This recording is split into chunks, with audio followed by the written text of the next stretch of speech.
everyone. I'm very excited to introduce our next guest. I've known her for several years. We even did a radio show way back in the day. I'm very excited to introduce Kathy Darrow. Thank you so much for being here today. Thank you so much for having me. I'm excited to be able to chat with you again. Well, it's funny because years ago, we didn't do this kind of interview. It I was all know. done on the radio. And so we never got to see each other's face. So this was really nice to get to see each other kind of face to face in the way we do in modern technology today. I'm really excited. You have been such a, gosh, like a champion for this therapy that we're going to be talking about today, RDI. And you have been a certified consultant for I don't even know how many years and just traveling the world, helping so many families. Before we get started and letting people know, like, what is RDI and how will that help my kiddo? Let's talk a little bit about your background and why you're so passionate about helping families. Sure. So my background is I always wanted to, stay at home and be with my kids. And so it was pretty traumatic when I found out that we were going to, our family was going to be impacted by autism. And I didn't know, like many people, what autism even was. And so I dove headfirst into finding out all I could to help my child, my family. And with the success that I saw with the RDI program over other programs that we had done, I was hooked. And I knew that I needed to spread that empowerment to other families. And so what I did was, my son is now 19, my youngest son is 19. And so we started RDI with him probably when he was 2 or 3. And when I saw the progress, when I saw how much RDI did for him, he was diagnosed severe infantile autism. That I knew again that I had to do this, and so I've been an RDI certified consultant for probably over 14 years. And so I wanted to just do it professionally as well as being able to relate to families that are impacted by autism. Well, and I think that many of us moms out there, we first try to help our kiddos, and then we figure out how can we help anybody else so they don't have to be lost and kind of feeling that helplessness feeling. I think many of us feel when we don't know how to just even be in the same room with our child when they're 2 or 3 and running around, my son at least, running around the dining room table 100 times, and I just want to have that relationship with him, right? So let's Exactly. talk about, what is RDI? Yeah, the big question, right? So RDI, it is a targeted way to rebuild the guiding relationship with your child. Now, you don't really hear a lot about that from other therapies. A lot of therapies are more like behavioral or relationship, which is great, like, because RDI is relationship based. But what makes it so unique is that it is based on restoring the guiding relationship. And this is so crucial because, children learn from their guide, the parents. Typical children, we as parents, we guide them. So as they're growing up, they look to us for our perspective. There's tons of studies about how when children are unsure, they reference us. So taking that into account, that is the guiding relationship. That's what that looks like. So also think about when a child's learning to walk. A child will fall down and look at their caregiver. Like, is this okay? Should I fall? And then usually the caregiver gives kind of like a, you're good, you're doing it. And then the child gets up and then falls again and gets up and falls again. And this whole guiding relationship is fostered by sharing that perspective with the parent. And this is what helps the child feel confident in doing challenging things. So the reason that this is so important, and the reason that RDI focuses on this right from the start, is because autism disrupts that guiding relationship. And so just imagine if a child doesn't know how to grab that perspective from their parent. So say, for example, a child's falling and doesn't know how to reference the parent to make sure that they're okay. what's going to happen is they're going to think falling is bad, and they're not going to get up, and they're not going to fall again. They're not going to get up, and they're not going to fall again. And we see that with autism. We see that kids want to stay. If something happens, they want everything to stay the same. They don't want that challenge. So with RDI, what we do is we change neurology in a positive way, so that they can want that challenge. They can want that challenge, and they can grow from it. And what does RDI stand for? What are the 3 letters? RDI stands for Relationship Development Intervention. And I know a lot of people out there, we've heard of it. You know, I remember, gosh, goodness, I guess almost 15, 16 years ago. Well, gosh, no, 17 years ago almost now. Oh, I don't know where the years go. I don't feel that old.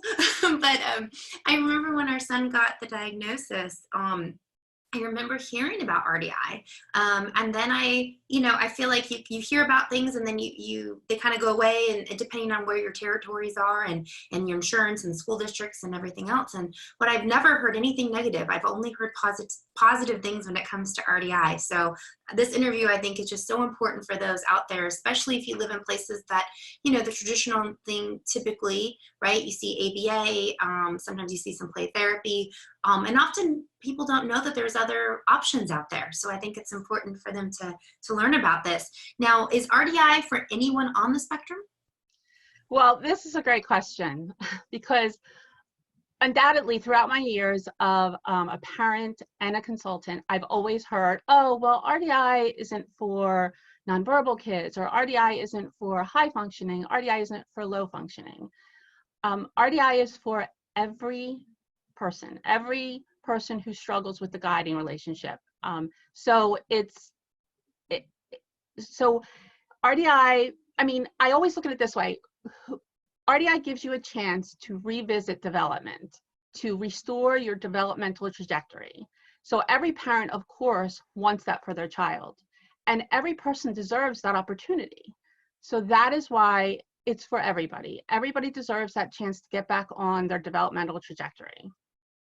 And I remember, you know, one time I was on a plane, I remember reading from a book that said that if your child is severe, you can only really be okay with a behavioral approach that just gets them skills. And I remember being so angry, because I knew that my child could do more. I knew that and we had started RDI, so I knew that we were getting there.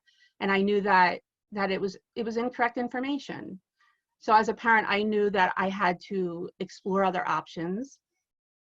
But then, you know, I would hear things like, you know, well, higher functioning kids don't really need it, or I hear this a lot, and I know it's well-meaning. I hear a lot of people say, well, do ABA first, and then do RDI to fill in those social gaps, you know. But here's the thing, you know, whenever we do anything with our kids, any kind of therapy, we are changing neurology, you know. So I wanted to change neurology, and with all my families, we change neurology to be restored.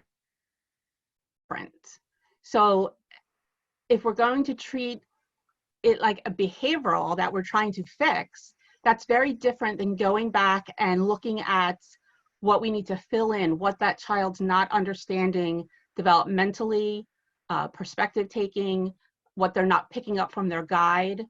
That's very different than just kind of addressing it behaviorally.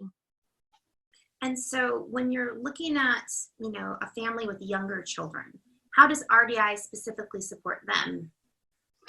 So as soon as you decide you want to do the RDI program, you are put on a portal, and there are it's called the Family Consultation Program. And what it does is prepares you to go through all the parent objectives and the student objectives.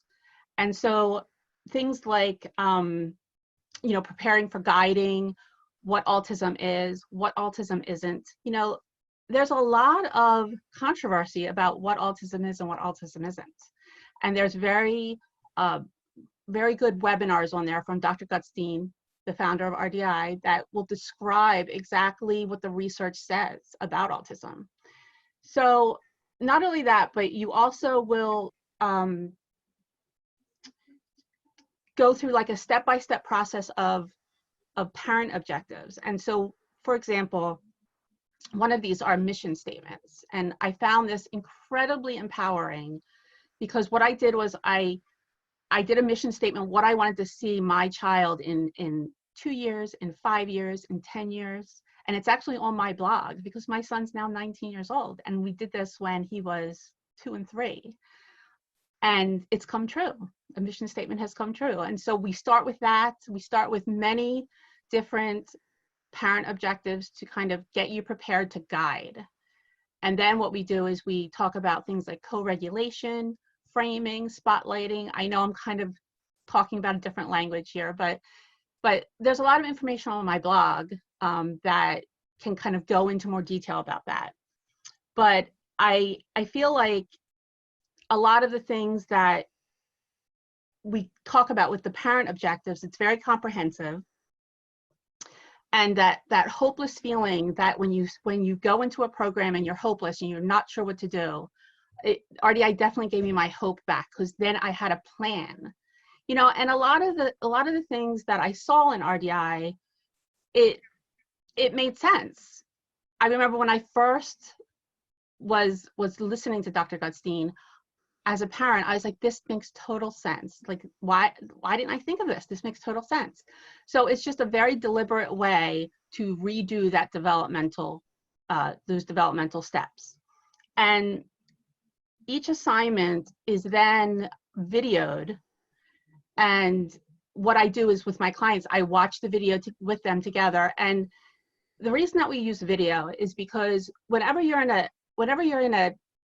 an interaction with your child, you think it goes one way, but you're not outside of that interaction. So when you can actually video the interaction and see how it unfolds, what you're processing, what your child's processing, then you can plan for the next interaction to be, to optimize what we want to do. So we do a lot of videoing, and then when the time comes when the child's making progress, we have that child watch the video so that they can feel confident in what they're doing and encode those those competent moments, because those are so important. Because imagine if you're a child who can't pick up from their environment because of autism. Okay, the autism disrupted that ability to be that apprentice. So you can't pick up what's going on in the environment. You're going to feel incompetent. It's going to wear you down, and then you're going to want to say, you know what, I just want everything to stay the same. I don't want any changes in my day. And that's what we see. We see a lot of kids with autism. They want everything to stay the same, no transitions, because that's where they feel safe. And so those are just some of the ways we start with young children helping with the program. Now, does it matter if they're teens or adults? Let's say they've been doing, for example, ABA or another therapy of some sort, and now they're 13, 14, 15, or 22, 30, who knows how old, right? Like, does that matter where they start in their, I guess, journey with RDI? Well, yes and no.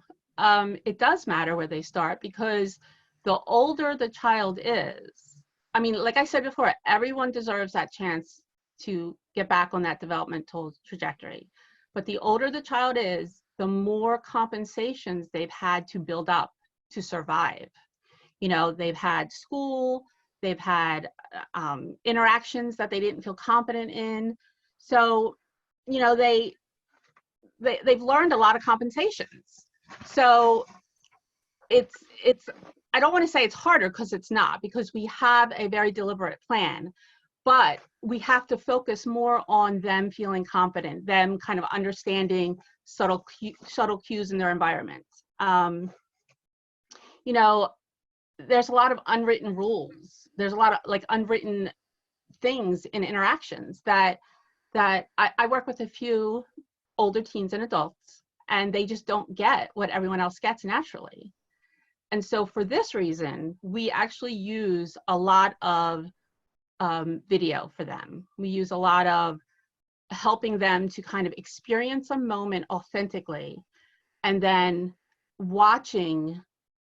either watching that moment if I was present there, or having them re-experience the moment to kind of capture how they were feeling, because a lot of times teens and young adults, they can tell you, like, their semantic memory is perfect. Like, they can tell you anything you want to know about the facts.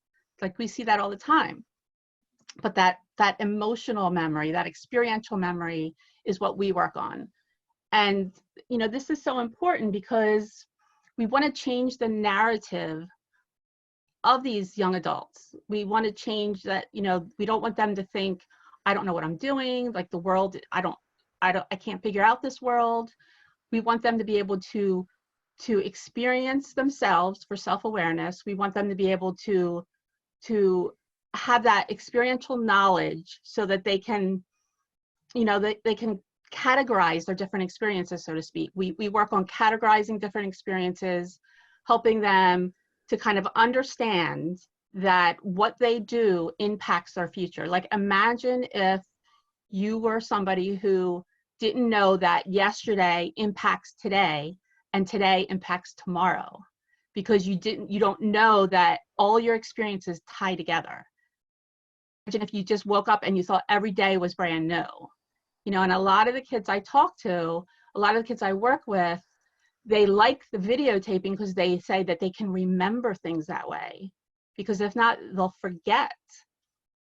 So even though a lot of the strategies are the same for children and young adults, teens and young adults, the extra component of understanding that we have to help our teens and young adults feel confident. And, you know, like I said, the great strategy that I use is through video and re-experiencing moments.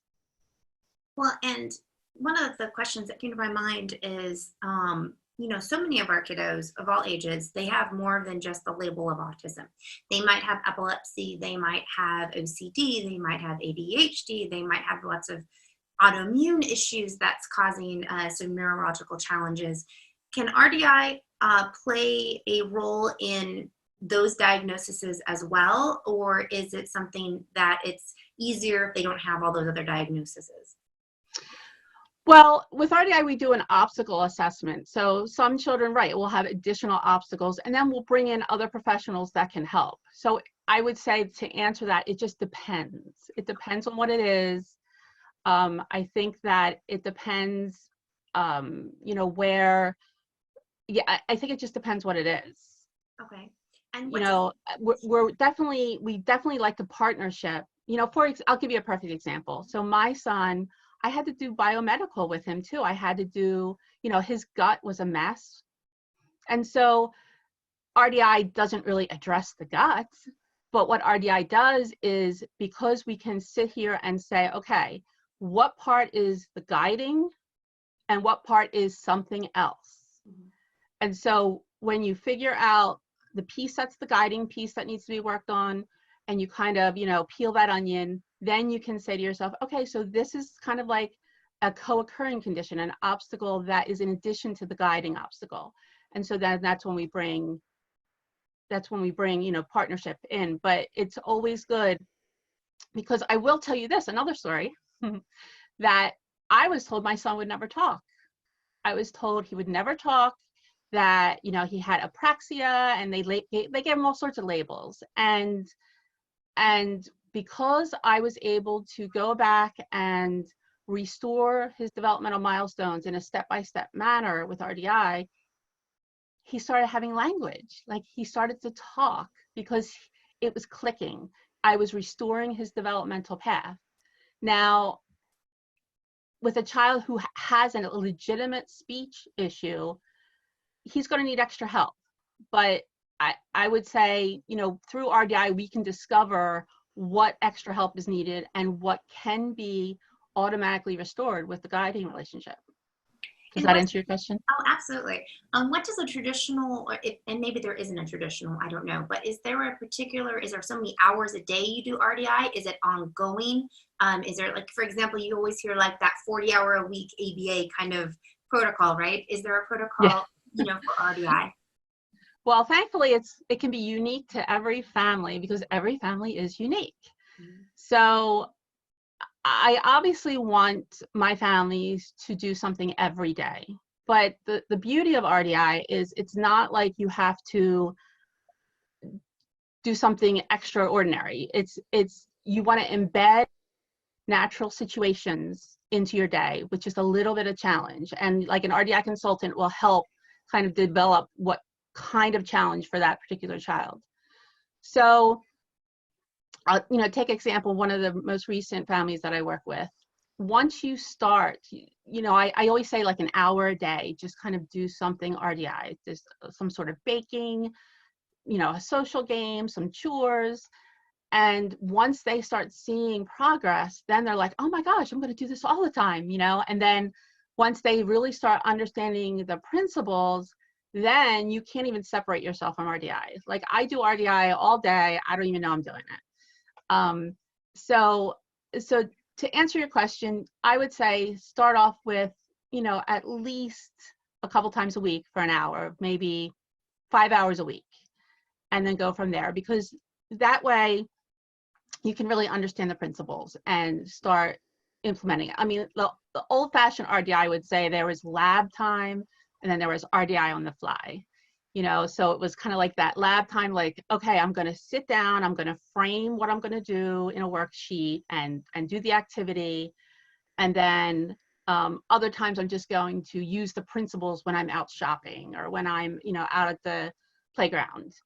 So both are necessary, but it's really unique to every family. And how does somebody get started? I mean, does schools pay for it? Does insurance? Is it out of pocket? I'm not sure how all that. I know a lot of people. I know for me, I'm watching. I would know that would be the question I'd be thinking, like, how do I get my school to do this, or how, you know, does my insurance pay for it? Yeah. So for local families, I'm in New Jersey, and so my local families would be New Jersey and Pennsylvania. I do have insurance funding. So that's really exciting. That's really yeah. So, and I also work in schools locally. For my long distance families, unfortunately, I don't have any sort of funding, so it would be out of pocket. And so then how do they find you if they want to get started? So they can find me on my website. I think you're going to put it on the thing. Yeah. And my blog is whatisrdi.com. And I think what they can also do if they want more information about RDI is go on the RDI Connect website. So that's rdiconnect.com, and you can click find a consultant. So you can either find me under New Jersey, and I would love to talk to you, or you can, wherever you're located, you can see if there's a local consultant to you. If there's not a local consultant, much like we're doing right now, I talk to my long distance families through Zoom, and we talk, I give assignments. So it's really, I mean, it's very effective that way also. So, and then my email is rdiforautism@gmail.com. So between all those, you know, guys, you'll see on the screen here, her website, which you can find her at, is definingautism.com. Again, that's definingautism.com. And Kathy, I am just always in awe, and I've been following you obviously on Facebook. We've been friends there for quite some time, but, you know, remembering way back when we did the radio show, and I don't think there was insurance paying for it then, and I don't remember the school districts doing that. So look at, you know, how far your therapy kind of adventure or journey has come, and all because your kiddo needed help, and now he's doing phenomenal. And because of that, and because of you really making sure when you read that, you know, that thing saying that he was never going to be able to do this or never going to be able to do that, you just decided that was not going to be the answer. And I think for so many parents out there, if anyone ever tells you, you know, they're never going to be able to do this, or they're never going to be able to talk, and they're never going to be able to know who you are, I think I was told very similar things as well. You know, I wish I could go back in time when I had the neurologist tell me that, because I would like to ask them, you know, what's your crystal ball? You know, what's going to happen in the next 30 years? Because you've just predicted my 2-year-old to be able to never do something. And I just think as professionals out there, if you guys are watching, I would hope that you would stop using that word never, because we just cannot predict the future in that way, and really just say we're hopeful. And because we've seen kids like your kid, Kathy, and many others that have flourished and thrived. And, I don't know why some kids, I guess, blossom before others, and some kids take a little bit longer. But for me as a mom of a kid that, as you know, my story a little bit is I'm always wanting him to do better and better. And we're like the slowest turtle, but we're still getting to the end of that race. My inspiration comes from families like you to know that it's possible. And so thank you for the inspiration that you've given to so many families, and for not giving up on your kiddos so you could be here to help us on our journey.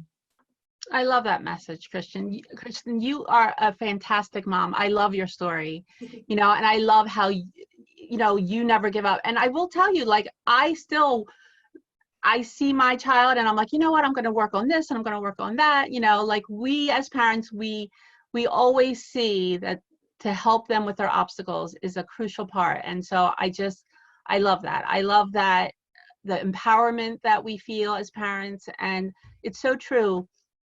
The professionals, never believe them. I'm not saying that every child that does RDI is going to be perfectly fine, but here's the thing. We don't know. We don't know what restoring those developmental milestones, how far they can come. So because we don't know, I'm going to believe that they're going to shine, every child. Absolutely. Well, I love that message, guys. Every child is going to shine. And if you want to find Kathy, please, please, please go to her website, definingautism.com. And thank you so much, Kathy, for being here today. Thank you so much. And thank you guys for watching. Until next time. Bye, guys.